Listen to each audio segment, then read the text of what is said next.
Subscribe to my channel and press the bell icon for the latest update. আসসালামু আলাইকুম everyone, welcome to my channel juice কিচেনে। আজ আমি আপনাদের তৈরি করে দেখাবো সুইট চিলি চিকেন। এটি আপনারা অতিথি আপ্যায়নে খুবই সহজে বাসায় তৈরি করতে পারবেন। তাহলে চলুন দেখে আসি কিভাবে তৈরি করতে হয় সুইট চিলি চিকেন।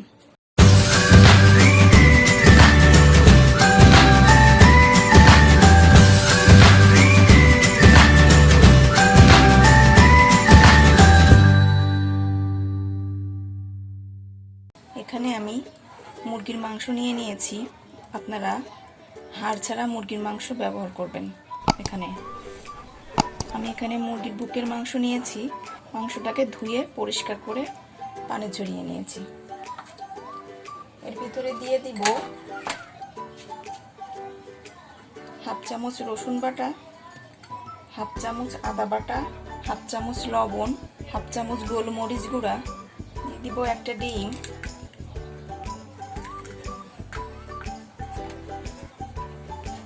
2 চামচ কর্নফ্লাওয়ার, 1 চামচ ময়দা, আর দিয়ে দিব হাফ চামচ সয়া সস।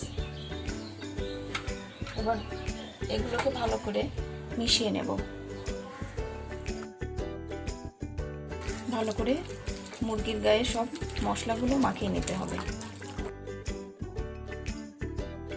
মাখানো শেষ। এটাকে 10 মিনিটের জন্য রেস্টে রাখতে হবে। ফিরে আসছে 10 মিনিট পর। ফিরে আসলাম 10 মিনিট পর। 10 মিনিট হয়ে গেছে। এবার মুরগির মাংসটাকে ভেজে নেব। চুলায় একটা প্যান বসিয়ে নিয়েছি। তাতে দিয়ে দেব পরিমাণ মতো সয়াবিন তেল।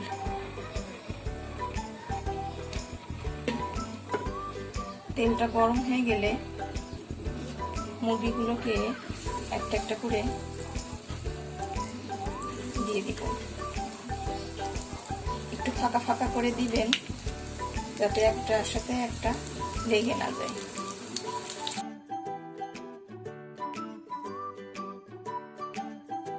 খুব বেশি লাল করে ভাজা লাগবে না, হালকা করে ভাজলে হবে। 2 সাইডে উল্টে পাল্টে এটাকে ভেজে নেব। মুরগিগুলো ভাজা হয়ে গেছে। এবার এগুলোকে তুলে নেব। মুরগিগুলোকে ভেজে তুলে নিয়েছি। এবার একটা চুলায় প্যান বসিয়ে নিয়েছি। তাতে দিয়ে দিব 2 চামচ তেল। যে তেলে আমি মুরগিটা ফ্রাই করছিলাম সেই তেলে নিয়ে নিয়েছি। তাতে দিয়ে দিব হাফ চামচ রসুন কুচি, হাফ চামচ আদা কুচি।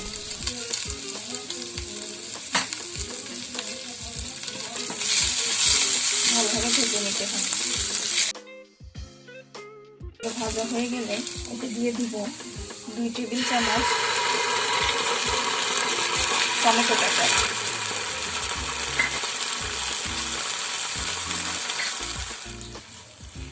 এবার দিয়ে দিব হাফ চামচ লবণ। লবণটা আপনারা স্বাদ বুঝে দিবেন, যেহেতু মুরগি লবণ দিয়ে ভাজা আছে। এবার দিব হাফ চামচ সয়া সস, হাফ চামচ দিব ভিনেগার। এগুলোকে ভালোভাবে নেড়ে মিশিয়ে নিতে হবে। এখানে আমি নিয়ে নিয়েছি অল্প একটু পানি। তাতে দিয়ে দেব 1 চামচ কর্নফ্লাওয়ার। এটাকে ভালো করে মিশিয়ে নিতে হবে।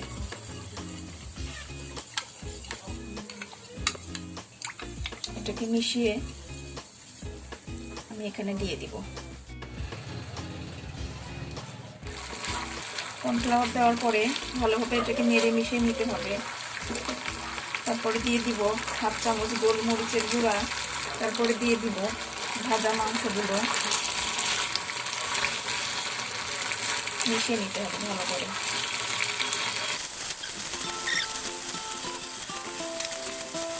রান্না প্রায় শেষ। মুরগির বুকের মাংস নিয়েছি। বুকের মাংস রান্না হতে বেশি সময় লাগে না। চুলাটা অফ করে দেব। ঢেলে নেব বলে ঢেলে নিলাম সার্ভিং বলে। তৈরি হয়ে গেল খুব সহজে সুইট চিলি চিকেন। রেসিপিটি অবশ্যই বাসায় ট্রাই করবেন, আর ভালো লাগলে একটা লাইক দিবেন। ভালো থাকবেন, সুস্থ থাকবেন, আর আমাদের জন্য দোয়া করবেন। আল্লাহ হাফেজ।